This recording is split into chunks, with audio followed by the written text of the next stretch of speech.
Puede que sea la mañana, la tarde o la noche donde usted nos esté mirando. Este es un intento por reflotar un muy buen programa que siempre hicimos, que duró muchos años, 90 entrevistas fácil,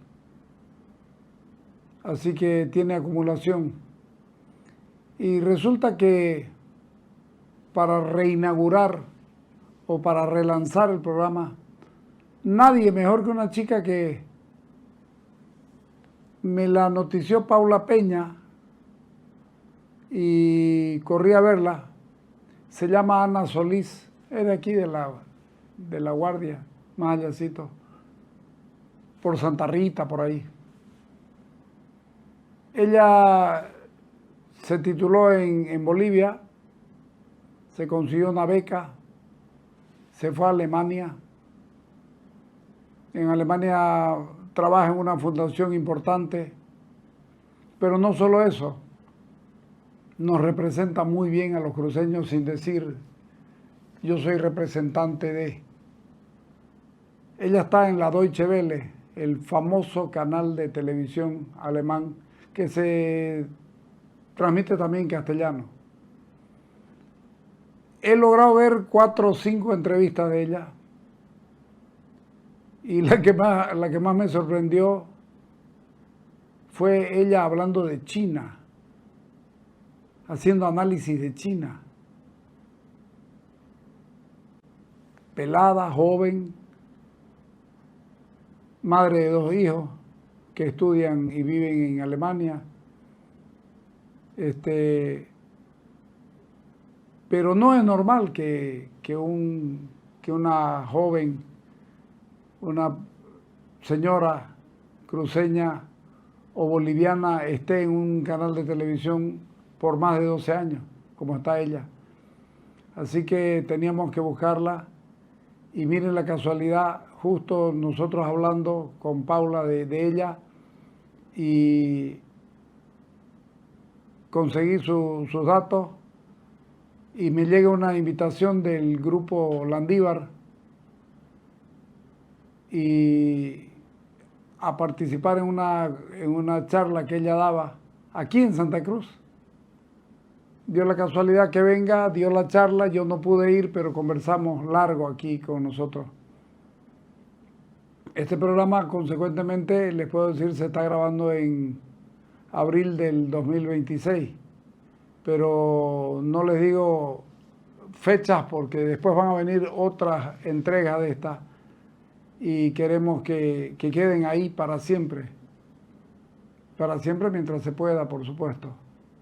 Yo tengo el agradecimiento para Ana porque inmediatamente la llamó vino, se la llamó, quiero decir, vino, y la conversación es riquísima. ¿Cuánto dura?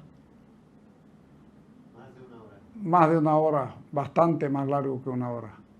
Entonces, creo que a ustedes les va a gustar mucho. Así que, sin más preámbulos, la señora Ana Solís, cruceña,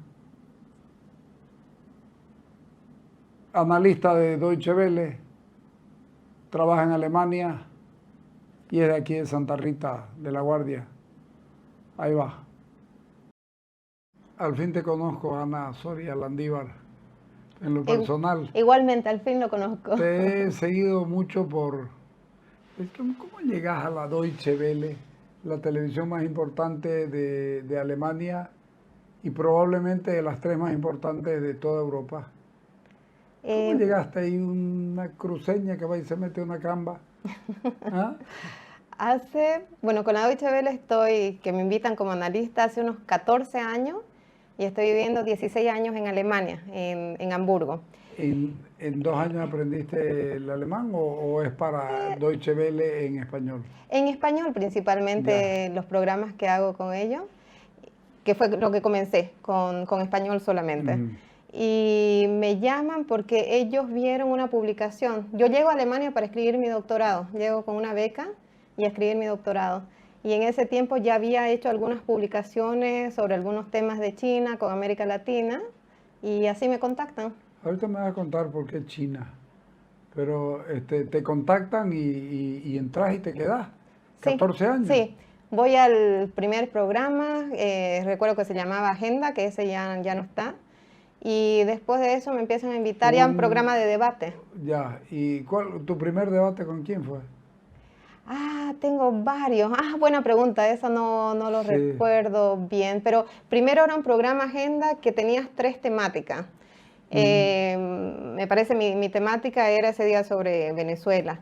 Y después mi primer debate, eso sí, no recuerdo ahora los compañeros que me tocaban, pero eso fue sobre Venezuela también. Sí, porque yo recuerdo mi primer debate así en periodismo.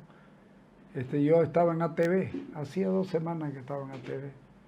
Y directo, ya debate. El Tano Llobet, mi Ya. querido amigo por suerte, dice algo y le digo, yo no estoy de acuerdo con lo que dice el Tano. Me dice, ¿te atreves a decírselo en su cara? Pero claro, pues le dije. Ya. ¿Sabes que me compraron el pasaje, me llevaron a La Paz? Cuando llegamos a La Paz, el estudio, y dije, puta, ¿dónde me vine a meter? Entonces me siento antes que comience la discusión conmigo y me dice, ¿estás nervioso, no? ¿Cómo no estar nervioso? Lo dice. Es ser humano, no ser robot. Aparte hace 2 semanas que estoy metido en televisión y tengo que discutir con vos. No te preocupes, me dijo, lo vamos a sacar bien. Qué bondad la del hombre. Ay, qué belleza. No quedé mal, nada. Y tenía 2 semanas en televisión y el Tano Llobet era, junto con Carlos Mesa, las figuras más destacadas de la televisión nacional. Sí. Así que... Pero esas son las cosas, ¿no? Que uno, con Claro. gente que se va encontrando en el camino. Sí. Yo cuando te vi, digo, es cruceña, por su forma de hablar. No he perdido el acento, ¿no? No. Ya. Para nada. Camba, ya. Sí. Sí. Digo, por su forma de hablar. Y después, Ana Solís. Y no decís Landívar, pues. No, Ana Solís. Es que sería muy largo. Claro, Para sí. los alemanes utilizan solamente un apellido. Sí. Y si pusiera Solís Landívar Stange sería muy largo. Claro. Pero también Sí. Landívar. Sí. Sí. Entonces digo, le voy y le cuento a Paula Peña. Ya. Oiga, o ella me habló de vos, una cosa así. Pero ya yo estaba con la idea. Y nos pusimos a hablar con vos y me dijo, fue mi alumna hace muchos años. Exacto. Una chica brillante en esas palabras. Wow. Y con ganas de hacer un montón de cosas y nos representa muy bien a los cruceños. A Paula Peña ella fue, yo creo, de las mejores profesoras, si no la mejor que he tenido dentro de la carrera de ciencia política. Bueno, ella nos daba historia. Y un poco de cómo llego a Paula Peña es porque yo estudié en la UPSA, Derecho. Ya. Y paralelo hice Nada. No, estaba bien, estaba muy bien. Derecho. No, sabes que me bastó con ir, el primer semestre nos llevaron a conocer la cárcel de Palmasola. Y ya eso fue una impresión fuerte. Sí. Después hice práctica era el Tribunal de Familia, aquí en la Corte Suprema. Sí. Y eso también fue otro shock de ver cómo funcionaba el sistema. Entonces cuando salgo es como no, o sea, derecho no es lo mío. Yo creo que hay que tener una capacidad de poder funcionar un poco. Esto fue en la UPSA. En la UPSA. René Moreno.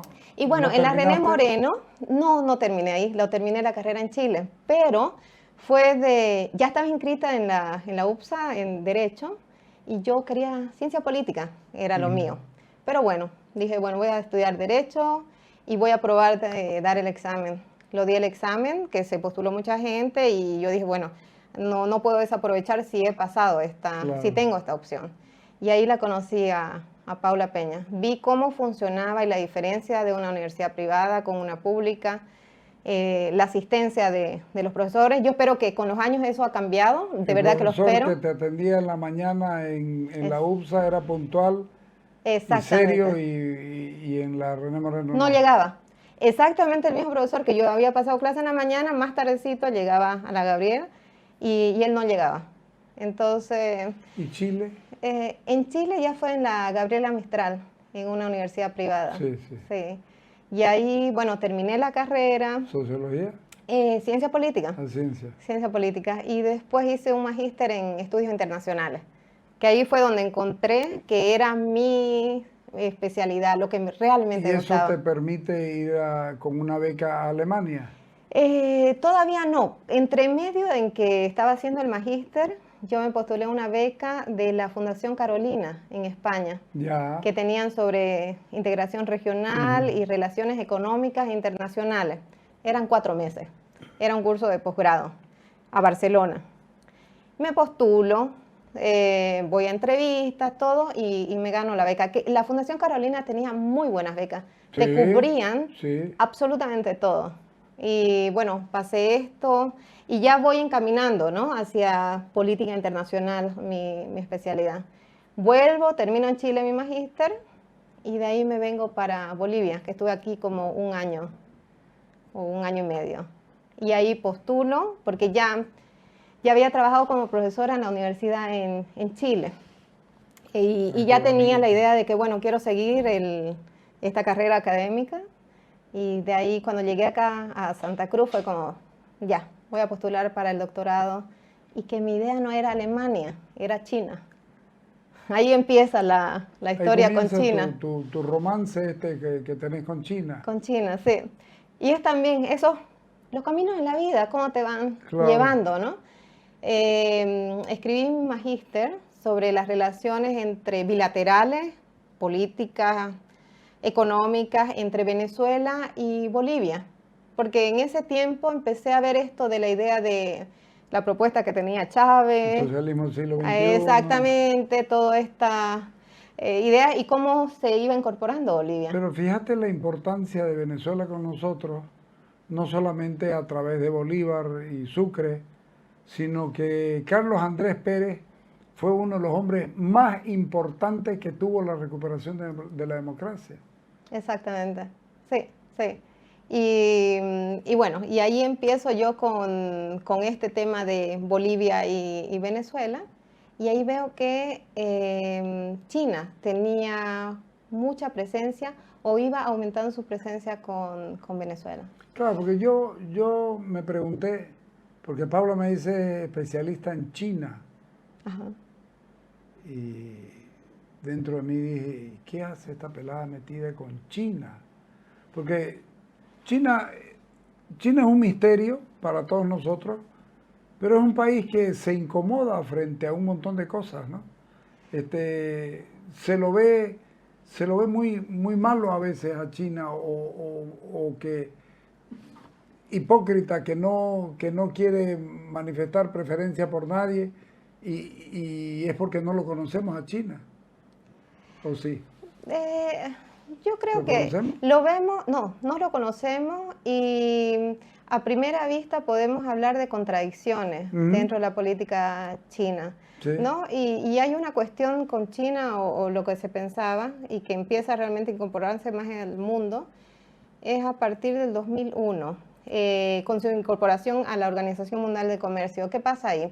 Se dice, bueno, Sí. ajá, si China se liberaliza, si entra a esta ola del comercio internacional liberal. Un país, 2 sistemas. Exactamente, puede después ese dos sistemas pasar a formar un sistema, o sea, que se puede llegar a democratizar.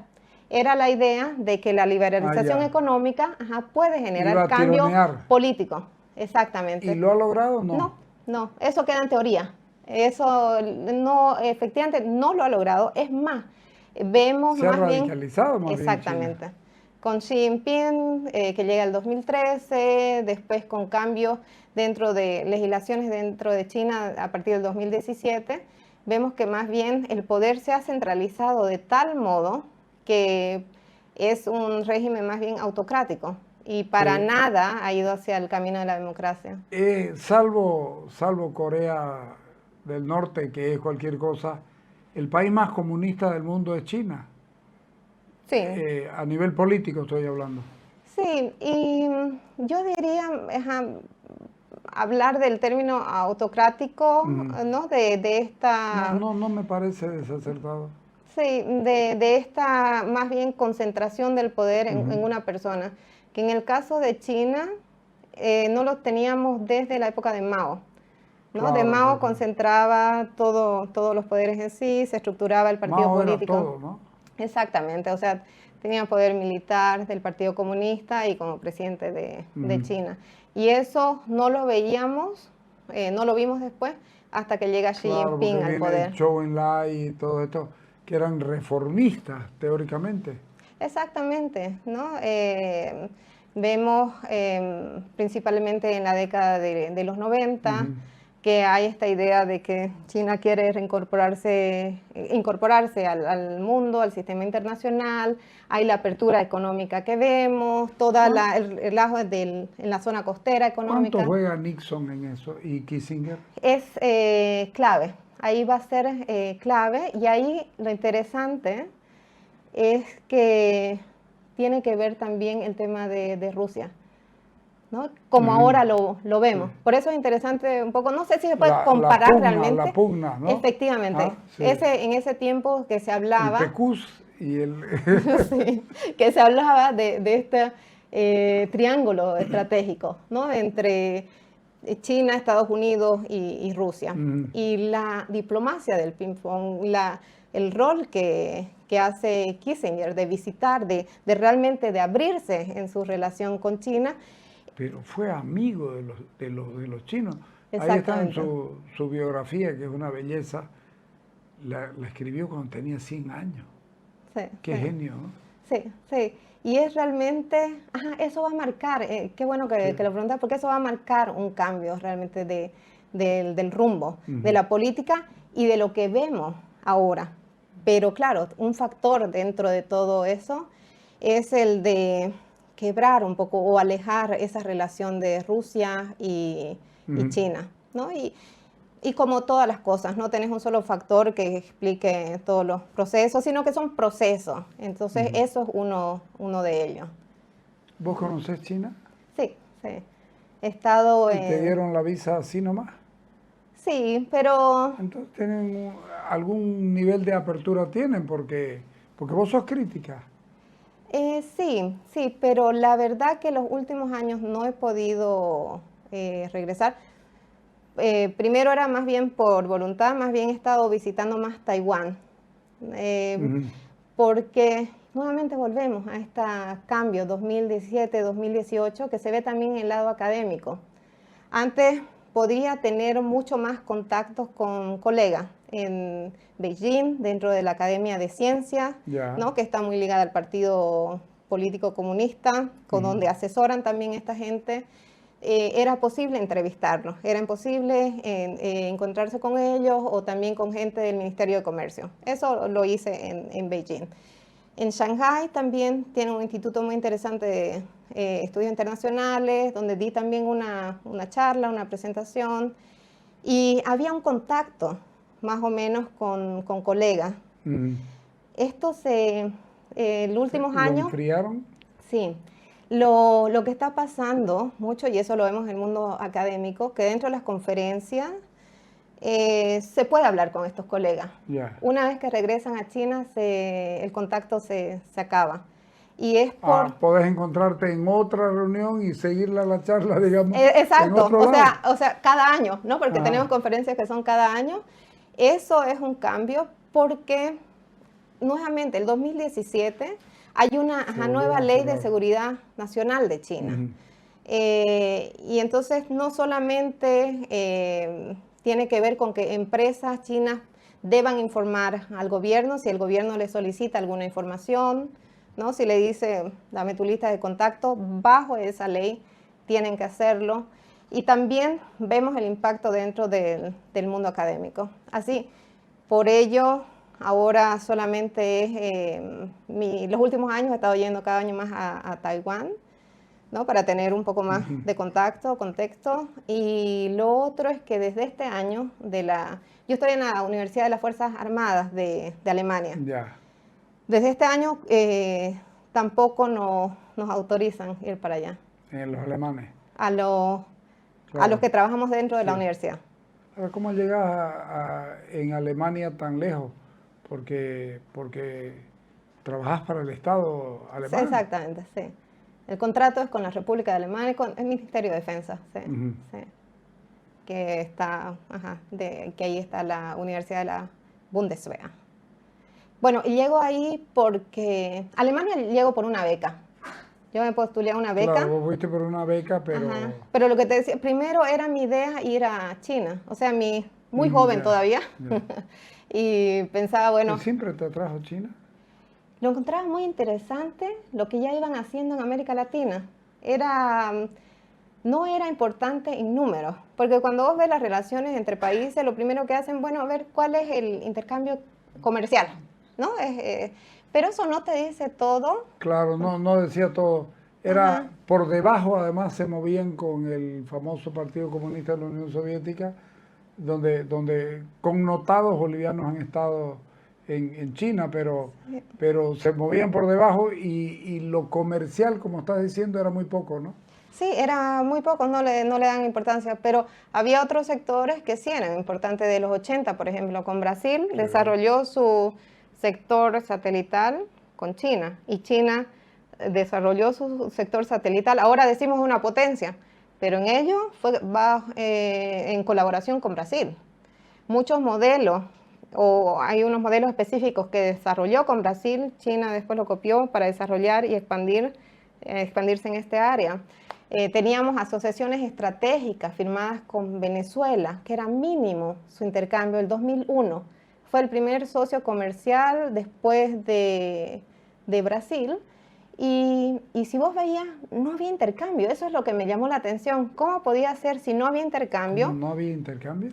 No mucho intercambio comercial, era mucho. Pero ya tenían esta asociación estratégica. Y en ese tiempo todavía, en Venezuela también estuve varias veces, y todavía se me permitió ir al Ministerio de Relaciones Exteriores, acceder a los acuerdos bilaterales, y ahí veía, bueno, se hablaba ya de una cooperación muy grande, que en ese momento no existía. Después, con los años, vimos de cómo se incrementó esta relación. El gran año del boom chino?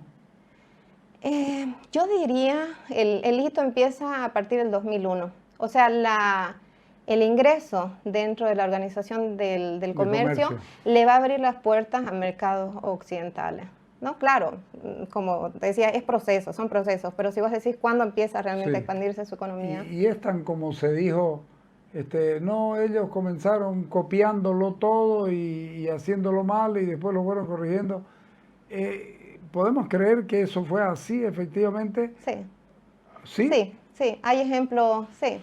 Trabajaron a través de acuerdos, a través con Brasil, con Argentina, siempre dentro, y eso tan importante para Bolivia si lo hiciera, de tener cláusulas de transferencia de conocimiento. Ya. Si se ven los acuerdos, vos ves que en todo se estableció esto, que había que hacer transferencia de conocimiento. No solamente se trataba de vender partes. Sí. Te doy y me das. Sino desarrollémoslo juntos o enséñame cómo se hace esto. Eso es un camino que lo hizo China. Otro camino fue cuando han visto bloqueados y hay una cuestión específica con Brasil. Claro, desarrollaron, bloqueados digo por Estados Unidos, por una cuestión de venta de partes, lo desarrollaron. Han necesitado más años, pero eso al mismo tiempo favoreció el desarrollo tecnológico de China, porque al verse limitados por Estados Unidos, tuvieron que desarrollar su tecnología. Hoy día y los otros han casi copiado. iguales. Yo creo que ahora menos, ¿no? Porque China también tiene su propia ya tecnología. Pero te digo, están casi iguales. Sí, depende de qué sectores. Un tema muy ahora importante es el tema de los semiconductores. Y ahí ellos están trabajando en desarrollar esto. Es cierto que ellos producen gran cantidad de semiconductores también. Claro, por supuesto, mucho más Taiwán. Pero la tecnología se va haciendo requiere más de pequeñez, más de detalle. Y eso ellos aún no lo tienen. Y hay empresas muy especializadas. Por ejemplo, hay una en Holanda que ellos fabrican la maquinaria que desarrollan unos tipos de semiconductores muy especiales, que sin eso no se puede desarrollar muchas cosas, o algunas pequeñas empresas. Todavía dependen. Todavía dependen, ¿sabes de Estados Unidos.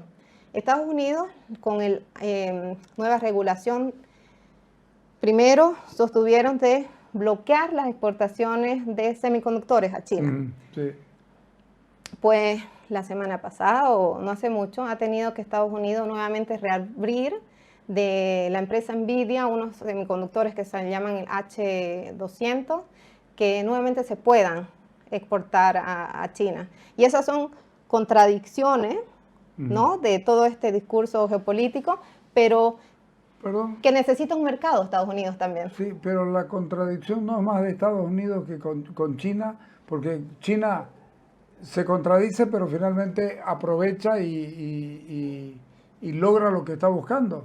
Sí. En cambio, Estados Unidos está vendiendo por lo que necesita mercado. Exacto. Sí, la contradicción yo pienso es más de Estados Unidos. No es nuevo, o sea, no viene desde el gobierno de Trump de decir, bueno, ahora estamos en esta rivalidad estratégica con China, tenemos que hacer algo. Si vos ves las documentaciones desde los 90, ya, porque eso es un trabajo que también, eso fue parte de mi doctorado, de ver la relación bilateral y todos los conflictos desde los 90 para adelante, de Estados Unidos para China. Ya, presidente de Estados Unidos. No sé si ya estaba Clinton o... Puede ser Clinton. ¿No? Sí. Pero ya veía que, sí, yo creo que sí, que estaba esta conflictividad con China, que lo acusaban de tu pregunta, que era que robaban tecnología, que copiaban. Eso era central. Que ya utilizaban ciertos subsidios o medidas proteccionistas, que el yuan no estaba en su medida real. Y eso se ha prolongado durante los años. Vemos los documentos oficiales de Estados Unidos, China era claramente un problema. Ahora, es Trump el que inicia esta nueva política de seguridad, toma acciones más concretas contra China, pero que son contradictorias. Son ambiguas, contradictorias, Sí, por supuesto. Porque si bien está esta idea de seguridad nacional y protegerse, pero al mismo tiempo se está aislando del sistema. ¿Qué está haciendo China? Que era lo que decía, está tomando esos espacios, está tomando esos lugares dentro de instituciones internacionales, pero también como líder de lo que llaman el sur global, sea lo que sea eso. O sea, China está jugando su juego. Sí, sí, aprendió a jugarlo. Sí. Aprendió a jugarlo. Y yo creo que su juego lo sabía desde antes. ¿Mao o Deng Xiaoping pienso que Deng Xiaoping empezó a abrirse más, pero este juego yo diría es más desde el 2013 y de Xi Jinping. Empieza a cambiar. A mí me parece que Xi Jinping es un genio. Bueno, sí, ha logrado increíblemente concentrar el poder. Pero además, mira, no solamente en el asunto político, sino mira dónde la ha puesto a China. Sí. China es un referente para todo ahora. Ya no es que vamos a comprar a China porque es barato, no, vamos a comprar a China porque ya hace las cosas bien. Calidad. Sí. Sí, sí. ¿Sabes que hoy día en la mañana di una charla para el grupo, Sí. la Fundación Landívar? Sí, Y... qué buena idea que tuvo traerte. Sí, me parece espectacular. Sí. Bueno, yo venía de vacaciones, pero Sí, aprovechamos aprovecharon. de conversar ahí con la Fundación, que me parece que están haciendo un trabajo muy bonito, Es muy bueno el excelente trabajo que y hacen, social. sí, Sí. Y bueno, después de la charla, sí, fuimos a ver vehículos chinos, porque me parece que este grupo tienen. Landívar distribuyen, sí. Y sí, la calidad o lo que me mencionaban ahí, claro, es mucho copia de modelos occidentales y que ahora está mejorado. No podemos hablar de productos chinos de, no sé, de los años 90 a la calidad que tienen ahora. Bueno, están Sí. produciendo el mejor auto eléctrico del mundo. Y el Le que más se ganaron a vende. Tesla, ¿no? Sí, el que más se No es vende. poca cosa. Sí, sí, eso sí. ¿No? Y es relativamente rápido en el tiempo, si lo vemos. Eso avanza muy rápido, ¿no? Sí, y ahora tiene toda la capacidad para hacerlo, que se ve reflejado no solamente eso, en producción de productos, su capacidad militar, su capacidad para generar alianzas con otros países, la presencia que tiene dentro de sectores estratégicos, infraestructura, aquí mismo en América Latina es realmente impresionante, o sea, Bueno, y entonces China se convierte en tu obsesión. No, obsesión no, sino que tenía la idea de que si iba a escribir algo sobre China tenía que conocer a tal punto de que tendría que haber hecho la beca o el estudio, el doctorado en China. Y ya lo primero que aprendí fue de que todo lo que era sistema de beca era manejado a través del gobierno. Y yo como cruceña no tenía ninguna cabida con el gobierno de ese tiempo como para haber postulado a una beca. ¿Como boliviana o como cruceña? Por eso te pregunto. Primero dije cruceña, ¿no? Sí, sí, claro. Ya. Sí. Ajá. Primero dije cruceña. Pero bueno, eran becas para bolivianos. Ya, ahora entiendo. Sí, No, sí. no, y por eso es la pregunta, porque la gente de Occidente iba a China. Sí, pero yo no sé si había, yo creo que es por un tema, y íbamos hablando de eso, el tema de identificación, Sí, ¿no? sí, Y a veces identidad. primero digo cruceña, pero en realidad hablo en Claro, general no, como no. boliviana. Sí, sí. Y sí, Y me la parece muy bien gente, que hables así. la gente iba, me imagino, pero era quienes tenían contacto con el gobierno. A diferencia de las otras becas del resto de países, vos te postulás Claro, directamente. ya estamos hablando de gobierno de Evo Morales, ¿no? Exactamente. Claro, sí. Sí, exactamente. Claro, ahí hay una gran diferencia. Sí, sí. ¿Quiénes eran los privilegiados para poder Para asistir a...? acceder a esas Claro, becas. sí. Y las cosas en la vida pasan por algo. Después, claro, cuando estuve en China dije, ay, qué bien que me fui a Alemania. Ha sido una experiencia muy buena estar en China, pero ¿Qué tiempo no estuviste? necesariamente, primero un mes, o sea, tampoco estadías tan largas, estadías cortas. Eh, pero lo que te quería decir que fue bien de ir a Alemania. Lo encuentro, me dio otras perspectivas. Bueno, ¿y cómo llego a eso? Es porque envío mi proyecto a un profesor alemán que estaba yo utilizando una base teórica que él había escrito y yo esas cosas nuevamente de joven, ¿no? Que uno hace, escribo un email y le digo, mire, usted no me conoce, Pretenciosa, digamos, ¿no? Como todos, ¿no? Claro, como todos jóvenes, que claro. tal vez, ajá, ahora uno lo piensa más, pero en ese momento es como ya, Tuve la probemos. suerte de no haberlo pensado tanto. Exactamente. O Sí, sea, y siempre digo, siempre hay que intentarlo. Lo máximo sí, que vas a tener es un no y sí. no pasa nada, ¿no? No perdiste nada. Y me responde este profesor, para mi sorpresa. Y me dice, me parece interesante tu proyecto, pero ¿por qué te querés ir a China? Y era, ¿por qué no te venís a Alemania? Y era para un programa de que para la Universidad de Hamburgo, que tenían además un convenio con un instituto de investigación, que es el GIGA, en Hamburgo. ¿No? Entonces la idea, y este profesor estaba en ese instituto de investigación, donde me dice, aquí hay 4 institutos. Uno de ellos es de América Latina, otros de China. O sea, tenés aquí expertos Claro. de las 2 regiones, que es lo que vos querés trabajar, y te puedes ir a hacer estadías a China. Yo leo eso, pero esto suena bien, por Esto es lo que yo supuesto, ¿no? quiero. Ajá. Y después me envía, porque ya pregunto, bueno, qué posibilidades de beca, y postula una beca que tiene el Ministerio de Relaciones Exteriores de Alemania. Y me lo saqué y me fui allá. Así, así es. Esta triángulo de cruceña, investigando China en Alemania. Que me ha permitido una maravilla en Alemania, el sistema, el apoyo, la educación, el sistema educativo, ¿no? Que te permite que tenés fondos para ir a investigar. O sea, claro que A tener fondos para ir a investigar. Si el porque proyecto pasa, vas. vas, sí, siempre, y no solamente de tu beca, sino que hay otro tipo de beca. Ya depende de vos, de tu iniciativa. Claro, si vos querés hacer lo mínimo, te quedas, ¿no? Con tu estudio, no viajas mucho y listo. Pero si vos querés hacer más, las opciones están ahí. Sí, para mí eso es de un tema importante en una sociedad, que vos tengas las opciones. Claro. Ya, el que quiera, que lo tome, ¿no? No ese... Ahora, Sí. me llama la atención Cuando hablas de Latinoamérica, hablas o de Brasil, con todo lo que significa, que es un monstruo, o hablas de Venezuela.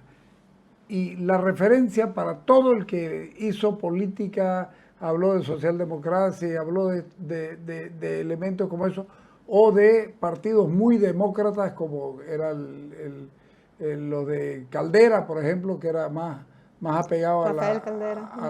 a lo liberal. Venezuela sigue siendo un faro que nos ilumina a todos, porque no hablaste ni de Argentina ni de Uruguay, digamos. Es cierto. O de Chile, que pudo haber sido otro país. Claro, Chile con el problema de la dictadura de Pinochet, y los argentinos con el problema de Videla, terminaron perdiendo frente a Venezuela.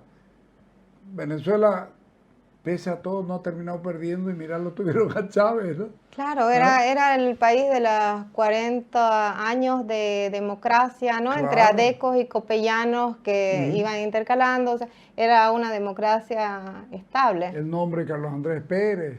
Sí, también, o sea, de los 90.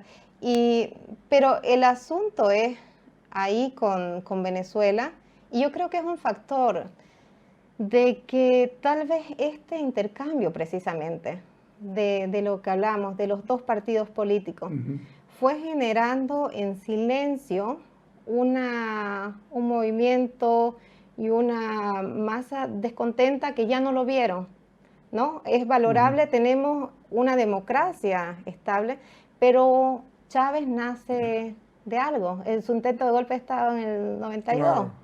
¿No? Curiosamente, nieto de un revolucionario, el famoso Maizanta. Ya, exacto. ¿No? Entonces, tenemos a una democracia, pero que algo faltaba. Algo faltaba, y lo que hizo fue Chávez hablar en nombre de una cuestión de redistribución. Siendo militar, ¿no? Y siendo militar, eso es lo curioso. Ahora, y siendo militar. Una cosa, ¿Chávez no está desde el comienzo metido con Cuba? Sí, yo creo que sí. Yo creo que desde el comienzo... No, un momento, no, ahí tengo que ser más preciso. Ahí tengo que ser más preciso.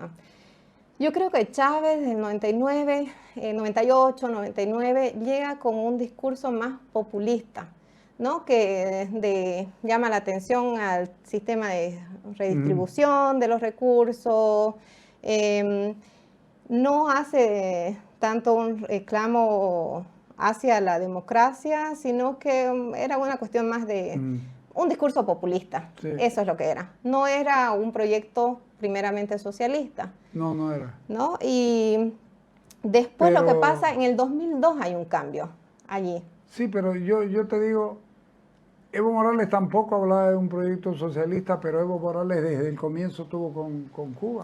Sí, ahí sí. Ajá, toda la razón. Eso sí, pero ¿sabes? Eso es más 2005, 2006. Y si vos ves a Chávez, lo tenemos desde antes, 98, 99, y donde va a haber un cambio, un acercamiento. Evo Morales está desde el 2000, desde el 2000 está peleando. Tiene muchos años de acumulación, primero en lo sindical, luego en lo político. Entonces ahí están sus raíces de la relación con los cubanos. Y los cubanos son capaces de decirte, usted sí tiene que militar en la derecha para convencer a los de allá, hágalo. El cubano es muy pragmático en eso, porque le ha permitido sobrevivir, ¿no? Sí, bueno, eso sí, eso sí. Pero yo pienso más involucrado, ¿no? Realmente dentro de la política de Venezuela, es después del intento de golpe de Estado, el 2002 en Venezuela. Cuando va preso, y cuando lo liberen ya es otro el cantante. Ah, no, ya es otro, pero ya ve que... Y a mí me tocó entrevistar a un general venezolano que estuvo envuelto en todo esto. Sí.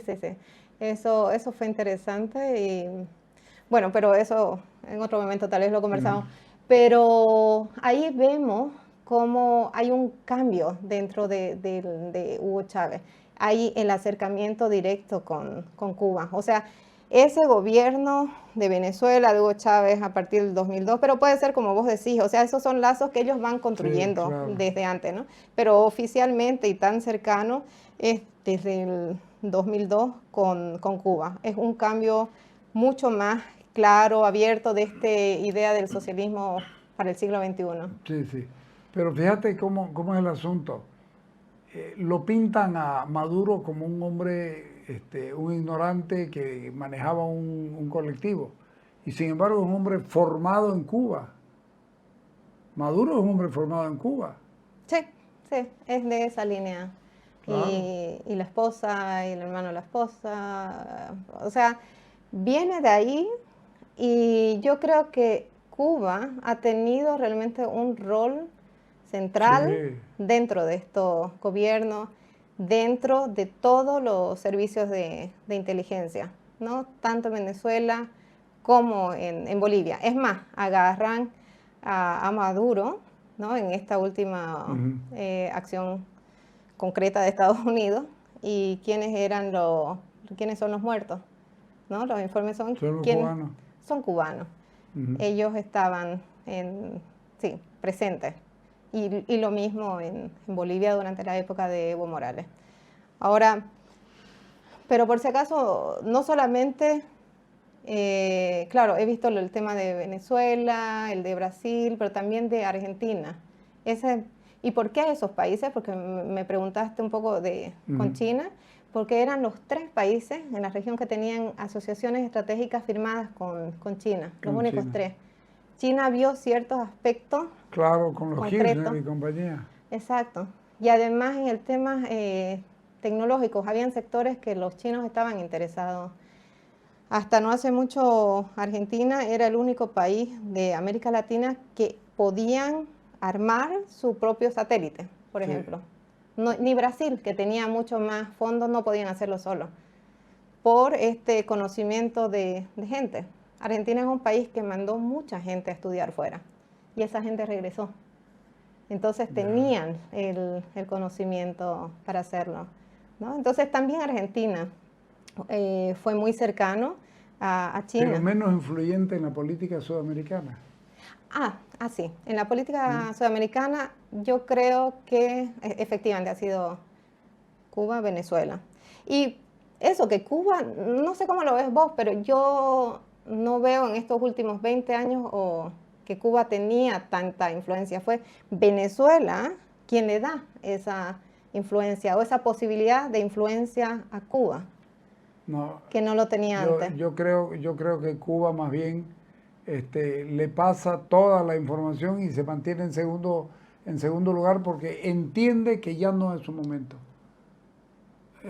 Después de la enfermedad de Fidel y el paulatino retiro de Fidel, Cuba comenzó a jugar como si fuera un segunda línea. Segundo plano, ¿no? Sí, un segundo plano. Pero sí. Jugando activamente. Absolutamente. Pero jugando. Pero además con una tremenda habilidad. Fíjate vos lo de Rocha, el embajador. El embajador boliviano, efectivamente. Claro, el embajador que vino acá, pero seguía siendo un agente cubano del ejército, de la inteligencia cubana. Sí, eso fue increíble. Sí. Y después de muchísimos años, ¿no? Claro. Y por años. Claro, esos son nexos que cuando construyen no terminan. O sea, pueden pasar décadas y se mantienen. Y el ejemplo es Rocha. Sí. ¿El ejemplo? El embajador, Rocha, el que era embajador claro, Rocha. Sí. ¿Y te interesa la política latinoamericana tanto como para seguir pendiente de lo que pasa en Bolivia? Vi un debate tuyo con el golpe del 2019, que con vos el supuesto fuiste golpe. muy clara aclarando que el golpe no hubo, Sí. pero además de eso, la verdad es que me gusta mucho mirarte porque hablas también de Ucrania y Rusia, pero con suelta de cuerpo, es decir, en el sentido de que no le huís a la responsabilidad de hablar y lo conoces el tema. Sí. Bueno, yo creo que el tema primero, lo que me preguntabas sobre la política de América Latina, Eso lo sigo porque sigo mucho lo que son relaciones triangulares, sigo mucho qué está pasando en América Latina en su relación con China y Estados Unidos. O sea, no solamente veo en estas relaciones bilaterales y qué cambios o intercambios hay con China, sino de qué manera eso también afecta las relaciones de Estados Unidos con la región. Eso es ha sido siempre donde me he enfocado. ¿Cómo lo entendés el asunto de que acaban de quitarle el castigo a la presidenta venezolana y ella está muy agradecida? ¿A qué juegan? Yo creo que cada vez es más Porque claro. María Corina la apartaron. La han apartado. Eso, la han apartado. Y creo que María Corina Machado no ha jugado tan inteligentemente. Yo ¿Sabe creo que no tiene pleito ahí? Sí, y además que con la personalidad de Trump creo que no se puede acercar de esa manera. Trump es una persona que le gustan los dictadores, ¿no? Entonces otra forma de acercamiento que tiene que darse para este tipo de líder. Y con Delcy Rodríguez, yo creo que nos quedó claro quiénes han vendido a Maduro. Sí.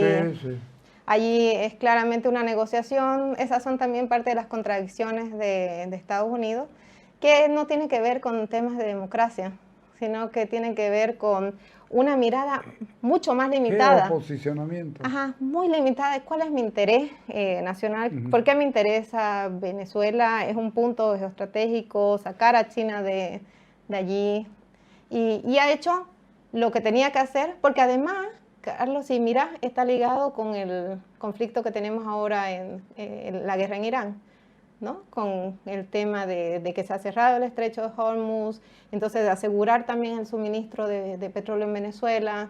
Yo creo que son negociados en Venezuela. Pero te pregunto, nosotros comenzamos a tener un pequeño protagonismo aquí por el asunto de las tierras raras. Ajá. Las tierras raras que no son tan raras, ¿no? Claro, no son raras porque... o sea, existen en varias partes del mundo. ¿Qué es lo que pasa? Y eso es uno de los puntos. Nosotros tenemos en Santa Cruz 20 de las 28 que son de las más buscadas, digamos, más apetecidas. Esa es una información que no tenía. Te voy a pasar el monomó. Sí, porfa. Sí. Y claro, y es Santa Cruz, como decís, pero diferentes partes del mundo que existen. ¿Qué es lo que pasa con esto? En el altiplano Potosí también tiene. Mira, esa información, pásamelo para que lo tengas. Lo que pasa ahí es que hace décadas ya China vio, lo que tiene China es que piensa estratégicamente, ¿no? A largo plazo. Vio nichos dentro de esto. Y cuando otros países han tratado de producir estos minerales, China fue bajando los precios. Jugó a bajar los precios, ¿no? Entonces se instalaba, se quería cualquier producción, bajaba los precios. Y eso ahora les ha dado muy buenas cosas positivas, ¿no? Porque tiene más de 80, 90% del mercado. Entonces, no se trata de una cuestión de que no existan, necesitamos tierras raras, pero que no son tan raras. Y lo otro es que décadas atrás, y a China que no le interesaba, era qué daños puede hacer al medio ambiente. Ahora tenés vos en nuestros países, en los países occidentales, donde se empieza el cuestionamiento. Bueno, China no tiene miramiento con relación a eso, ¿no? Depende, sí. depende. Ha ido cambiando, eso es cierto, los últimos años ha ampliado lo que son el uso de energías renovables, pero sigue siendo el gran contaminador. O sea, sí van en camino a hacer mayores regulaciones, está en mejores condiciones por ejemplo, si vemos India, ¿no? ¿Qué pasa con esto? Está en mejores condiciones, pero si tiene que sopesar, producir o respetar menos el medio ambiente, ellos tienen más clara la película. De producir. De producir, claro, sí. Aunque hay que reconocer que ha aumentado su producción de energías renovables. Y a nivel internacional es uno de los que se posiciona como apoyo al medio ambiente. Sabemos que Estados Unidos se retiró del Acuerdo de París y ahí China es, por lo menos dentro de su narrativa, de apoyar al medio ambiente. Pero en Estados Unidos es muy regulado y es son taxativos, como en Alemania. Sí. Exigen que se cumpla la norma. Estados Unidos, yo no entiendo por qué se retiró el Acuerdo de París. Yo creo que eso ha sido un error, pero yo lo veo más como una conveniencia para las empresas estadounidenses de no mantenerlos muy restringidos. Es diferente las regulaciones que tenemos en Alemania con las de Estados Unidos. Creo que es mucho más fuerte el lobby de empresas para ser más competitiva, ¿no? Y competitiva frente a mercados como China. En Alemania eso está mucho más regulado y además que se cumple muchísimo más regulado. Y eso es un problema y es un debate que hay en Alemania, ¿no? Hasta qué punto, qué sé yo, vos sabés, se cerraron las plantas de energía nuclear. Y ahora, por suerte, hace unos meses atrás, sí, ¿no? Total. Y el canciller Friedrich Merz, reconoció de que eso fue un error. Y yo pienso que esas son cosas importantes en una sociedad donde, claro, querés cuidar el medio ambiente, pero también reconocer que la energía nuclear no daña en el medio ambiente. En realidad es una energía muy segura. Claro. ¿No? No, y además muy limpia. Exactamente.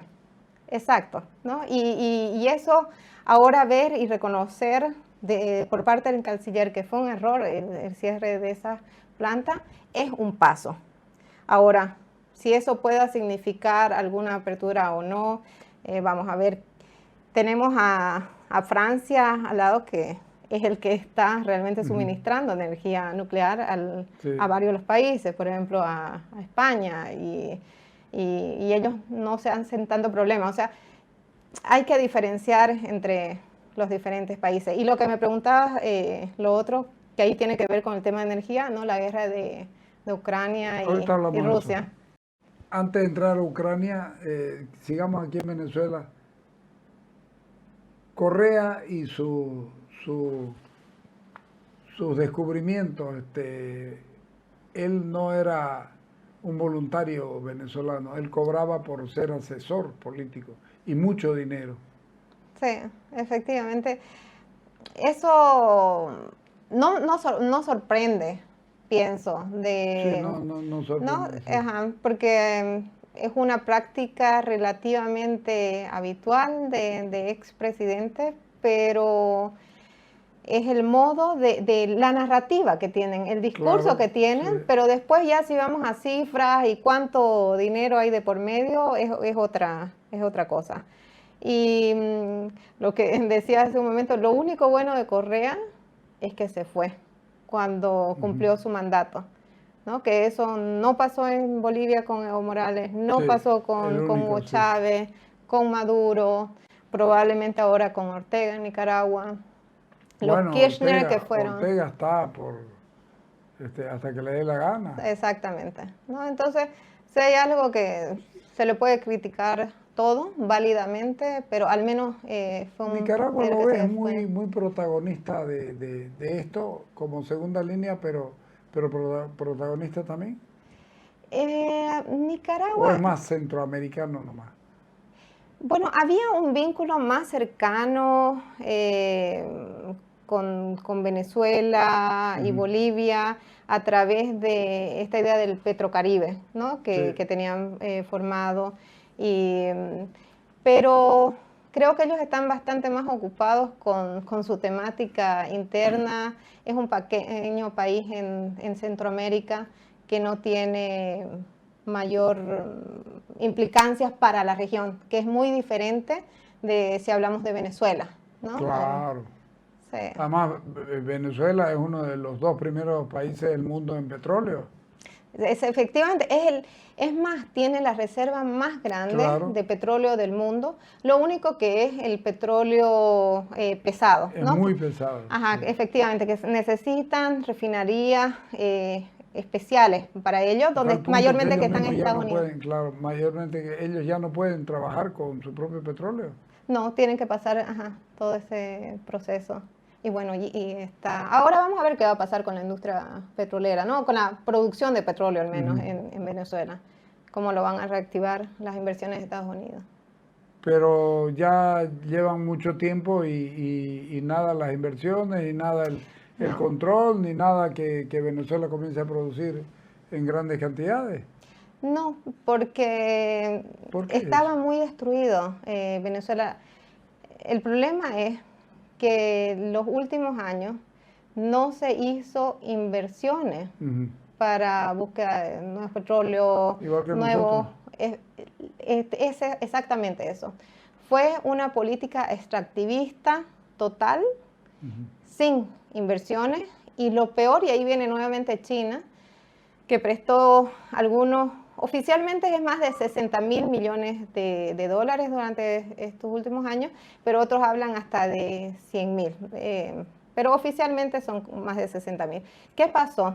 Que China firmó contratos con Venezuela por la venta de barril, un precio fijo, por $25 el barril. Estamos hablando de 20 años atrás. Y eso quedó fijo. Recibió Venezuela esto, que muchos, que también hay que decirlo, el dinero no necesariamente llegó a Venezuela, y esa es la forma de hacer negocios por parte de China, sino que llegó a través de proyectos sociales. Yeah. Entonces decía, Venezuela ya préstame, qué sé yo, 10.000 millones para la construcción de estas casas sociales. Llegaba a China, no le enviaba el dinero, sino que enviaba sus trabajadores y le construía el proyecto. Lo mismo que ocurrió acá en Bolivia, tanto con China en las carreteras, como con Brasil, con el Batista y compañía, que terminaron presos. Así es. Es exactamente lo mismo. Sí, sí, ¿no? Entonces es un modus operandi que ha tenido. Y lo que quería decir con esto es que al final se ve una producción de petróleo de Venezuela prácticamente para devolver esos préstamos a China. Y no hay más inversión y no hay crecimiento de mayor exportación de petróleo. Estamos hablando de un país que tiene, o sea, más petróleo que Arabia Saudita. Arabia Saudita podía producir hasta 9 millones de barriles por día. Venezuela no llegó, no sé, a los 2 millones. Después se redució al 1 y estaba 10.000 por día. O sea, era una locura de cómo estaba destruida la producción de petróleo.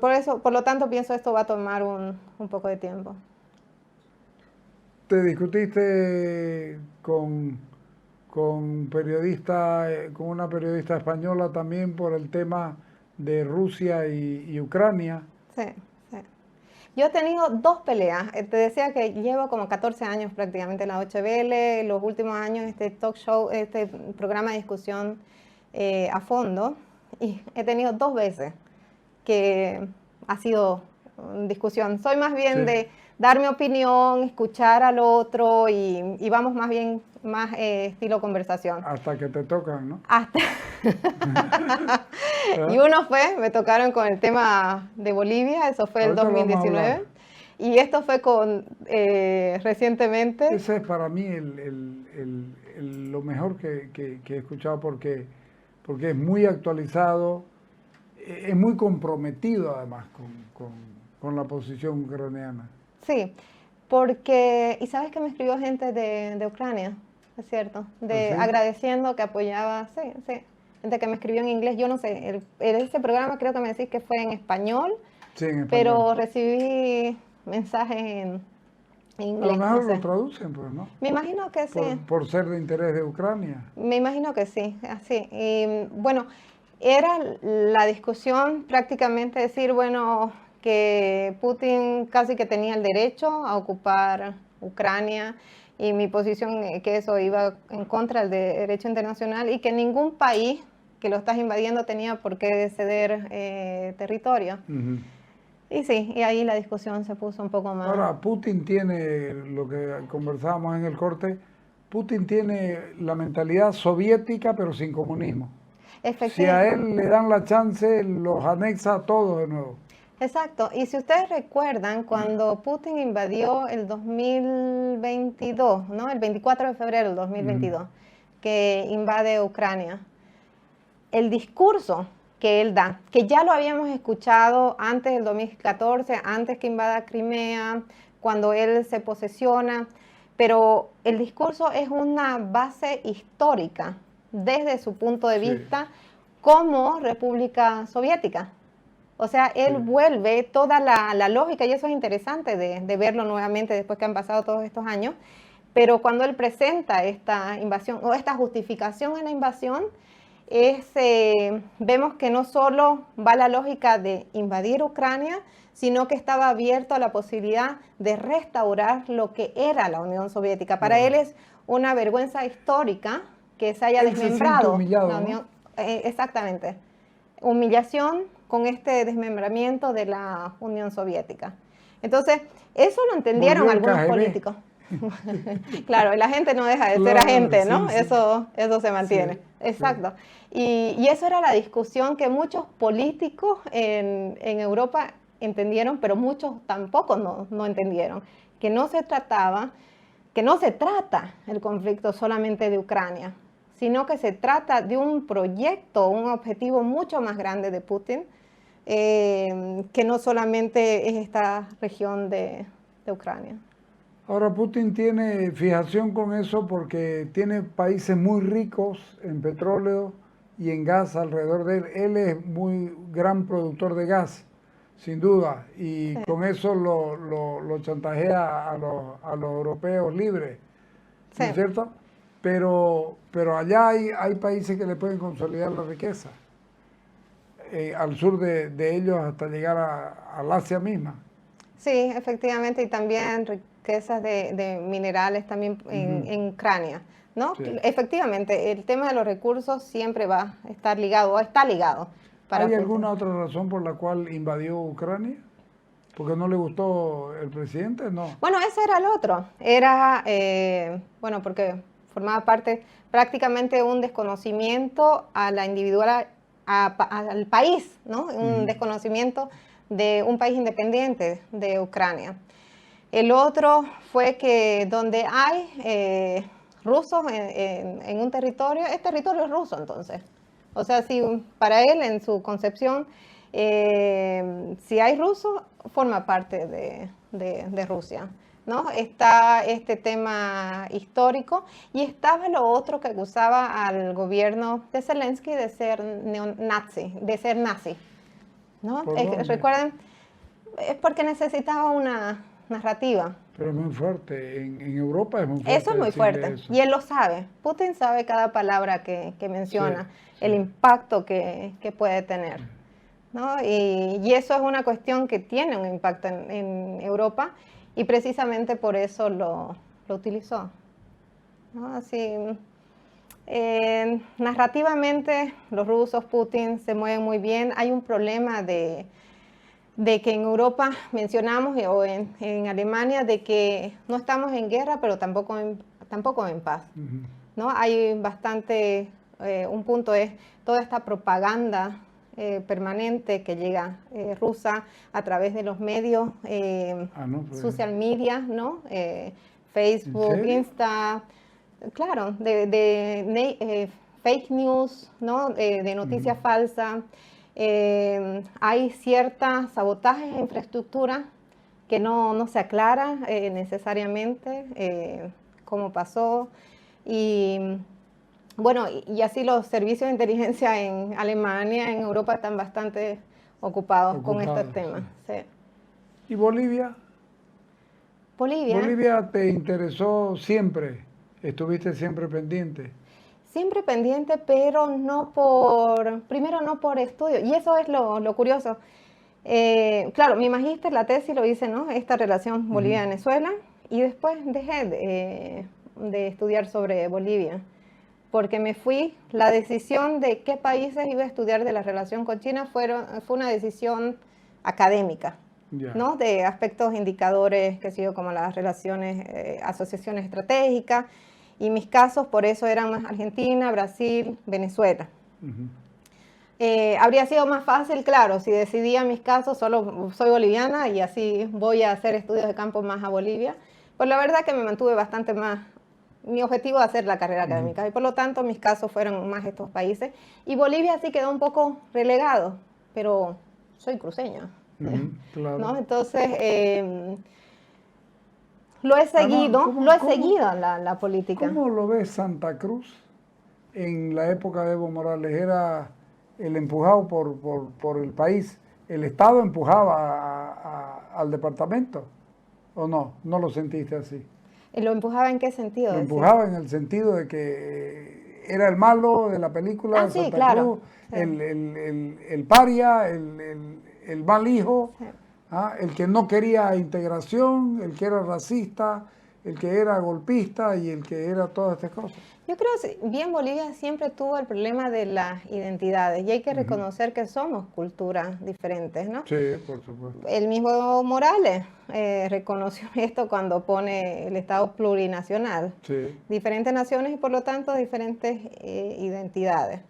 Pero durante la época de Evo Morales creo que jugó con este discurso confrontativo.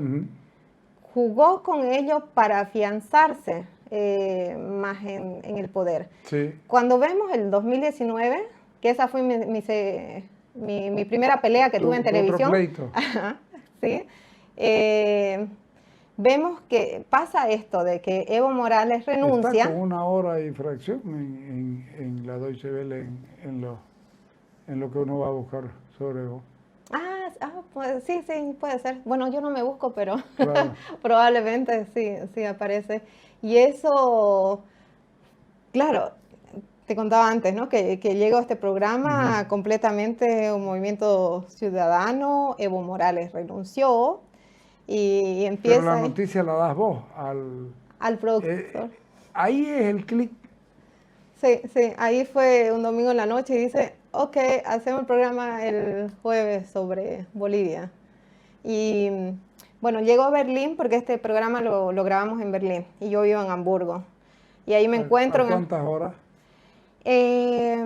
Con el tren, cuando estaba funcionando bien el sistema, era 1 hora 40. Con el auto lo hago en un poco menos de 3 horas. Ya. Sí. O sea, no es tan lejos. Sí. Y ahora es mejor irse en auto que en tren porque están renovando las vías. Ya. Toma mucho tiempo. Bueno, pero lo que te quería decir es que llego y, claro, estaba un investigador argentino y un alemán.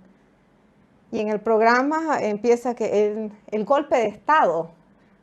Yo, pero, ¿de qué golpe de Estado? Sí, esa fue mi primera discusión, no voy a decir pelea, pero discusión. Discusión fuertecito. Sí, claro, porque era desconocer todo lo que había pasado en el país, ¿no? O sea, no fue una cuestión solo de Santa Cruz, sino que participaron todos los sectores. Recordemos que estaban los mineros caminando, dirigiéndose hacia La Paz, hasta la misma COP, estos personajes que después dieron vuelta a su discurso, ¿no? Ahora, yo siempre he dicho que es tan fácil demostrar el fraude. El fraude. Porque cuando la OEA presenta las pruebas del fraude, nunca nadie ha controvertido a lo que dice la OEA. Se pasa que fue golpe aquí. Arce Saconeta, el ministro de Evo, se va a Estados Unidos, presenta esto, pero nunca llegaron a tocar la puerta a la Organización de Estados Americanos para decirnos, a ver, miremos papel contra papel. Exactamente. Nunca. Entonces, eso es porque no tienen argumentos. No hay forma de controvertir. Y si te acordás, cuando Evo Morales se va a México, él escoge dónde se quería ir, ¿no? Renuncia. Lo saca Tuto Quiroga. Y se va a México. Y recién es que empiezan ya los asesores, ¿no? Empieza la gente, hey, podés utilizar la idea de golpe. Sí, eso fue construido. Fue tan construido que primero él declara la nulidad de las elecciones, vacía el tribunal electoral, convoca a nuevas elecciones y finalmente renuncia. Exactamente. O sea, tiempo tuvo Sí, sí. Y no solo que renuncia, sino que intenta crear el caos en Bolivia, Sí, sí. ¿no? Con la renuncia de todas estas autoridades. Ujú.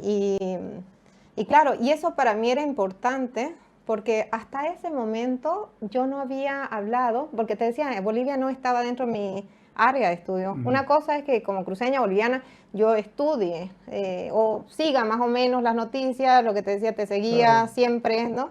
Eh, pero otra cosa es realmente ya estudiarlo, analizarlo como académica. Y eso sí me hizo entrar un poco en el tema Ujú. de Bolivia. Eh, no es dentro de mi campo de investigación, en la universidad ahora, pero claro que lo sigo muy de cerca, especialmente desde ese momento. Es la primera ¿Cuál, vez que hablo sobre Bolivia en la televisión, en los medios. claro, ¿y cuál fue la reacción de tus colegas o de la Deutsche Welle? Sí. Porque que la gente dimensione que es la Deutsche Welle como una de las 3 televisiones más importantes del mundo. Sí, Y vos estás ahí hace 14 años. sí, sí. Siempre estoy como invitada, como analista. Sí, Sí, sí. sí. Son un equipo muy bonito, que ya los conozco hace muchos años. Y la reacción de allí fue, y por eso precisamente creo que invitaron a estas otras 2 personas, porque siempre tratan de dar cabida a todos los análisis. Pero sé, ya interior, tenían ellos un corresponsal aquí en Bolivia cuando pasaron los hechos. Mm, Entonces, eso creo fue saber quién fue. Ramiro, Ramírez, el apellido, me parece Mm. que era. Y también la moderadora, el programa se comunica con él. O sea, sí hicieron también Te hicieron la cama. hicieron las investigaciones, ¿no? Y habla Claro. este colega y dice, no, o sea, lo que se está viviendo aquí no tiene nada que ver con golpes, Ah, el de acá dijo que no había golpe. que no había golpes, porque él había Claro. visto, ¿no? Todo lo que era el paro. Ahora, ¿cuál es la visión que se tiene allá de ese gobierno de Evo Morales para con nosotros somos los malos de la película? ¿O Yo no? creo que, no, depende de los sectores, de donde se vea, siempre hay estos sectores más de Ujú. izquierda, que viene de, qué sé yo, apoyo de los 80, movimiento izquierdista, eso siempre hay, ¿no? Ujú. Pero creo que de Evo Morales había primero una visión más positiva, con todas Claro. estas ideas de, claro, protección al medio ambiente, de dar oportunidad a todo De el lo pueblo, indígena, jugaba de lo bien lo indígena. indígena, todo, pero no veían una política tan populista, cada vez más autoritaria, o yo creo que es interesante las investigaciones que vos haces porque es de realmente ver qué pasó, por ejemplo, en la matanza de Porvenir, que en Ujú. el Hotel Las Américas, ese tipo de cosas no llegó tanto o no se le dio la cabida que debió de haberse le dado. Ujú. Entonces hay una mirada más positiva de este indígena en un país de mayoría indígena que llega al gobierno. Ahora, con lo que pasa el 2019, con el proceso de fraude en Bolivia, con este intento de Evo Morales de nuevamente postularse, yo creo que por lo menos en Alemania hay un cambio. Hay un cambio dentro del Ministerio de Relaciones Exteriores, de ver esta situación en Bolivia que ya no estaba dentro de los parámetros de democracia. Y por lo tanto, vos ves que dentro del ya lo que es ese proceso de renuncia de Evo Morales, pues la Unión Europea, Alemania, la Unión Europea reconoce que hay una transición democrática en Bolivia, Claro, por ¿no? supuesto. La Unión Europea se manifiesta en favor de la transición. Exactamente, ¿no? Entonces por eso para mí era importante y cuando tocó el programa de ir ahí y decir esta parte de Y lo que estuviste realmente muy estaba bien. pasando. Así que Sí. sí, eso